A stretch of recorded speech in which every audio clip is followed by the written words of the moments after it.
महाभारत का कौरव पांडव युद्ध समाप्त होता है और सारे कौरवों का विनाश हो जाता है, तो माता गांधारी अपने समस्त पुत्रों और अपने वंश का इस तरह से विनाश देखकर उस युद्ध का जिम्मेदार भगवान श्री कृष्ण को मानते हुए उन्हें श्राप दे देती हैं कि तुम्हारे भी यदुवंश का विनाश हो जाएगा। इसके कुछ वर्षों के पश्चात द्वारिका में कुछ ऐसे लक्षण दिखने लगते हैं जिस जो लक्षण महाभारत के समय पर दिखते हैं और यदुवंशियों के विनाश का समय आ जाता है। यदुवंशी कुछ ऐसा मादक पदार्थ पी लेते हैं जिनसे उनकी बुद्धि भ्रष्ट हो जाती है और वह स्वयं भी मूसल युद्ध में एक दूसरे को मार काट कर सभी यदुवंशियों का विनाश हो जाता है। इसके पश्चात बलराम जी समुद्र के मार्ग से शेषनाग के रूप में समाधि लेते हुए बैकुंठ को चले जाते हैं। फिर भगवान श्री कृष्ण वासुदेव जी के पास जाते हैं और समस्त यदुवंशियों के विनाश की बात बताते हैं और कहते हैं कि मैं भी भैया बलराम के साथ वन में तपस्या करने जा रहा हूँ और यहाँ की महिलाएं और बच्चों का क्या करना है वह कुछ समय के बाद जब अर्जुन आएंगे तो वह उसका निर्णय लेंगे। यह बताकर भगवान श्री कृष्ण भी वहाँ से चले जाते हैं और जब हस्तिनापुर में यह समाचार अर्जुन और पांडवों को प्राप्त होता है कि समस्त यदुवंशियों का विनाश हो गया है, तब तत्काल प्रभाव से अर्जुन युधिष्ठिर से आज्ञा लेते हुए वहां से द्वारिका के लिए प्रस्थान करते हैं। यहाँ तक की कथा तो हम आपको इसके आगे वाले वीडियो में ही बता चुके हैं। अब जानते हैं आगे की कथा। जैसा कि आप सभी जानते हैं कि भगवान श्री कृष्ण की 16,108 रानियां थीं, जिसमें से 8 पटरानियां थीं जिनके नाम थे जामवंती, रुक्मिणी, सत्यभामा, कालिंदी, मित्रविंदा, सत्यभद्रा और लक्ष्मणा। तो भगवान श्री कृष्ण की इन 16,108 रानियों का क्या हुआ? क्या भगवान श्री कृष्ण के जाने के बाद उन्होंने भी अपना शरीर त्याग दिया था?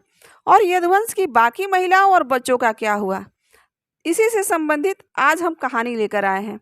तो कथा प्रारंभ करने से पहले यदि आप हमारे चैनल पर नए हैं तो प्लीज़ चैनल सब्सक्राइब कर लीजिए, बेल आइकन प्रेस कर दीजिए और हाँ, एक प्यारा सा लाइक कर दीजिए।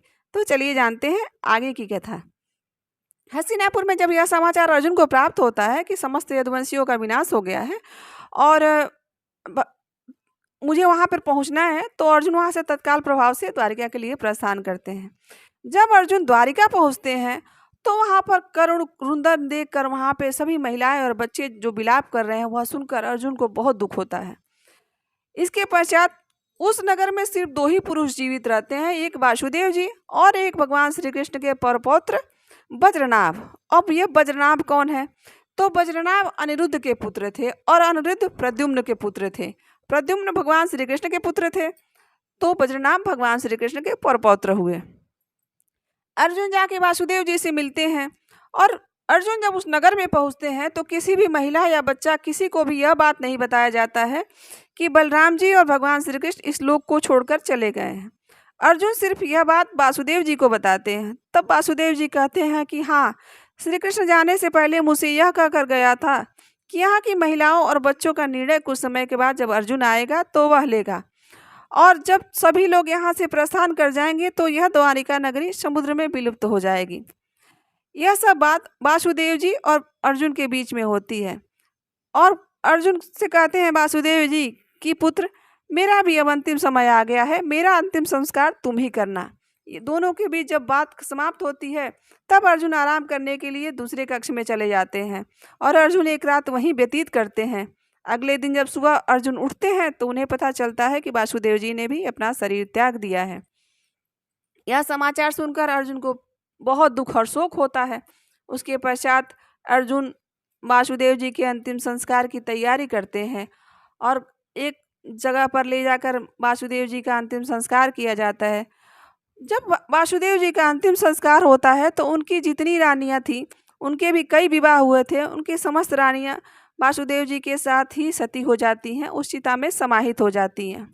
यह दृश्य देखकर अर्जुन का कलेजा जैसे दुख से फट जाता है कि यह क्या हो रहा है भगवान श्री कृष्ण के नगर में। उसके पश्चात अर्जुन उस जगह पर जाते हैं जहां सभी यदुवंशी मूसल युद्ध करके एक दूसरे को मार काट दिए रहते हैं। वहां पर पहुंचकर अर्जुन को तो इतनी पीड़ा होती है, वह सोच नहीं पाते हैं कि यदुवंश के वीरों का ये हाल हो गया है, कैसे एक दूसरे को मार के ही मर गए हैं। फिर उन सभी की भी अर्जुन सभी की अंत्येष्टि करते हैं और 8 दिन के बाद जो प्रेत कर्म होता है, जो पिंडदान होता है, जो कर्म होते हैं, सब अर्जुन करते हैं और उसके पश्चात वहाँ की महिलाओं और बच्चों को ले जाने की हस्तिनापुर तैयारी प्रारंभ कर देते हैं। कहते हैं कि जब अर्जुन द्वारिका से निकलते हैं तो उनके साथ हजारों की संख्या में महिलाएं, बच्चे सभी रहते हैं, जिन्हें ऊंट, घोड़े, खच्चर, बैल, रथ, बैलगाड़ी इत्यादि से उनका जाने की हस्तिनापुर व्यवस्था की जाती है और सभी को लेकर अर्जुन हस्तिनापुर के लिए प्रस्थान करते हैं। और उनके साथ भगवान श्री कृष्ण की 8 पटरानियाँ और 16,108 रानियाँ जो थी वो, और उनके पौत्र बजना भी उनके साथ रहते हैं। यह लाखों का लाव लश्कर लेकर अर्जुन हस्तिनापुर के लिए प्रस्थान करते हैं। और ऐसा कहते हैं कि जब अर्जुन और समस्त द्वारिकावासी ज्यों नगर के बाहर आते हैं त्यों द्वारिका नगरी उसी समुद्र में विलुप्त हो जाती है। और यह दृश्य देखकर समस्त द्वारिकावासी सभी चकित रह जाते हैं, किसी को समझ में नहीं आता है कि यह क्या हुआ। इसमें से एक और कथा आती है। कहते हैं कि जब भगवान कृष्ण ने जब द्वारिका बसाया था उस समय समुद्र ने जगह दी थी, और समुद्र ने स्थान देते हुए यह शर्त रखा था कि जब तक आप इस स्थान पर निवास करेंगे, जब तक आपके चरण कमल इस स्थान पर रहेंगे, तभी तक यह ज़मीन हम आपको दे रहे हैं। जिस दिन आप इस ज़मीन को छोड़कर चले जाएंगे उसी दिन मैं अपनी धरती वापस ले लूँगा और यह नगर समुद्र में विलुप्त हो जाएगा। एक कारण यह भी था कि भगवान श्री कृष्ण के जाते ही द्वारिका नगरी समुद्र में डूब गई। अर्जुन द्वारिका नगरी को डूबते हुए देखकर एकदम आश्चर्य से देखते हैं और कहते हैं कि भगवान की लीला भी अजीब है। श्री कृष्ण ने जो मुझसे कहा था वह सत्य हुआ। उन्होंने कहा था कि हमारे जाते ही यह द्वारिका समुद्र में समाहित हो जाएगी, और ऐसा ही हुआ। उसके पश्चात रास्ते से जाते हुए कुछ समय के बाद जब बीतता है और रात्रि आती है, तब एक जगह पर सभी विश्राम करने के लिए रुकते हैं। वहाँ पे एक भयानक जंगल रहता है जहाँ पे वो सभी पड़ाव डालते हैं। वहाँ पे कोई आसपास कुछ नगर या नहीं रहता है। तो वहाँ पे एक और लीला होती है भगवान श्री कृष्ण की। कहते हैं कि भगवान श्री कृष्ण के हाथ के मैल से कुछ लुटेरे उत्पन्न हुए रहते हैं। भगवान जब धरती पर प्रकट होते हैं ना, तो वो अपने साथ अपने ही अंश बहुत सारे लेकर आते हैं। जो भी 16,108 रानियाँ जो थी भगवान श्री कृष्ण की, भगवान जब चले गए तो उन्हें भी तो मुक्त करना था, क्योंकि श्री कृष्ण भगवान जानते थे कि अब कलयुग का प्रारंभ होने वाला है और जो भगवान श्री कृष्ण की पत्नी हो, जो भगवान श्री कृष्ण से जुड़ा हुआ हो, उस पर कलयुग का प्रभाव नहीं आना चाहिए। यही सोचकर भगवान श्री कृष्ण ने उन्हें भी मोक्ष देने के लिए एक नई लीला रची थी। तो जिस जगह पर अर्जुन, जहाँ पे वो लोग पड़ाव डाले थे रात को, उस वहाँ पे ऐसा होता है कि कुछ लुटेरे आ जाते हैं और वह लुटेरे धन के लालच में लूटना शुरू कर देते हैं। वो महिलाओं औरतों को भी नहीं छोड़ते हैं, उनको भी लूटने लगते हैं, उन्हें भी मतलब उनके साथ भी अभद्र व्यवहार करना शुरू कर देते हैं। तो वहाँ पे एक तालाब रहता है। तो कहते हैं कि भगवान श्री कृष्ण की जो 16,000 जो 8 पटरानियों को छोड़कर बाकी जो उनकी रानियाँ थी, वह उसी समुद्र में, उसी नदी में, मतलब तालाब नदी जो भी था उसमें समाहित होकर और खुद का शरीर त्याग दिया था और वहाँ वो मिट्टी में परिवर्तित हो गई थी। वह जब उस तालाब में प्रवेश की तो भगवान की लीला ऐसी हुई कि वो मिट्टी बन गई थी। और इसका एक मिलता है उदाहरण। आप अगर द्वारिका नगरी घूमने जाते हैं तो वहाँ पर एक आपको गोपी तालाब मिलेगा, जिसमें कहते हैं कि उसी तालाब में सभी जितनी उनकी रानियाँ थी सब उसी में डूबकर अपने आप को मतलब अपना शरीर त्याग कर दिया था। और वहाँ पे आपको एक चंदन प्राप्त होता है जिसे गोपी चंदन कहते हैं, जो सिर्फ भगवान श्री कृष्ण को चढ़ता है। तो एक इसकी कहानी यहाँ पर भी एक मिलती है। तो ऐसा होता है कि जब वह लुटेरे वहाँ पर आते हैं और वह लूटने पाटने लगते हैं, वहाँ महिलाओं को नुकसान पहुँचाना शुरू कर देते हैं, तब अर्जुन उन्हें भरपूर प्रयास करते हैं रोकने का और अपने तलवार निकाल लेते हैं। जब अर्जुन अपनी तलवार निकालते हैं तो उसमें से एक लुटेरा ऐसा रहता है कि उनकी तलवार काट देता है। चूँकि वो लुटेरे तो रहते नहीं हैं, वो भगवान श्री कृष्ण की ही एक लीला रहती है। और उस समय में अर्जुन के जैसा धनुर्धारी पूरे संसार, पूरे पृथ्वी पर नहीं था। और जब अर्जुन अपना धनुष उठाते हैं, अपने बाण को संधान करते हैं, तो सारे विद्या, जितनी युद्ध विद्या जितनी सीखी रहती है सब वह भूल जाते हैं। उनका कोई अपने जो अस्त्र रहते हैं उनको साधने की कोशिश करते हैं, उन्हें मंत्र से बुलाने की कोशिश करते हैं तो वो भूल जाते हैं। उनके कोई अस्त्र शस्त्र कुछ काम नहीं आता है। और वहाँ पर भी एक घोर विनाश होता है, बहुत सारे महिलाएं और बच्चे मारे जाते हैं और अर्जुन स्तब्ध खड़ा उस चीज़ को देखते रह जाते हैं।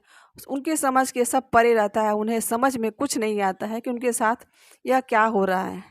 बाकी सुबह होती है, जो बचे जो बचे हुए महिलाएं और बच्चे रहते हैं उनको लेकर अर्जुन हस्तिनापुर पहुंचते हैं। अर्जुन जब हस्तिनापुर पहुंचते हैं और जो उस रात की जो घटना हुई रहती है उस पीड़ा से इतने दुखी और व्यथित रहते हैं कि उसी शोक में डूबने लगते हैं। फिर एक दिन वह वेद व्यास जी के पास जाते हैं और वेद व्यास जी से कहते हैं कि हे मुनिवर, आखिर क्या मत ऐसा क्या हो गया, ऐसे कौन से कर्म हो गए कि सारे मेरे अस्त्र शस्त्र विफल हो गए और मैं खड़ा हुआ इतना बड़ा अन्याय देखता रहा। मेरे जैसा योद्धा जो यह देखता रहा कि वहाँ स्त्रियों और महिलाओं के साथ दुर्व्यवहार हो रहा है, उनका विनाश हो रहा है, लेकिन मैं भगवान श्री कृष्ण के आज्ञा के अनुसार उनका उस आज्ञा का पालन नहीं कर सका। तब वेद व्यास जी अर्जुन को समझाते हैं कि इतना दुख और पीड़ा की कोई ज़रूरत नहीं है पुत्र। जो तुम्हें अस्त्र शस्त्र मिला था वह तुम्हें महाभारत के युद्ध के लिए मिला था, और जो तुम्हें शस्त्र मिला था वह तुम्हें लोक कल्याण के लिए मिला था, भगवान श्री कृष्ण के आशीर्वाद से मिला था। अब जब भगवान श्री कृष्ण ही नहीं रहे तो तुम्हारे वह अस्त्र शस्त्र भी किसी काम के नहीं रहे। भगवान श्री कृष्ण के इस लोक को छोड़ते ही तुम्हारे सारे शस्त्र और सारे अस्त्र विलुप्त हो गए हैं।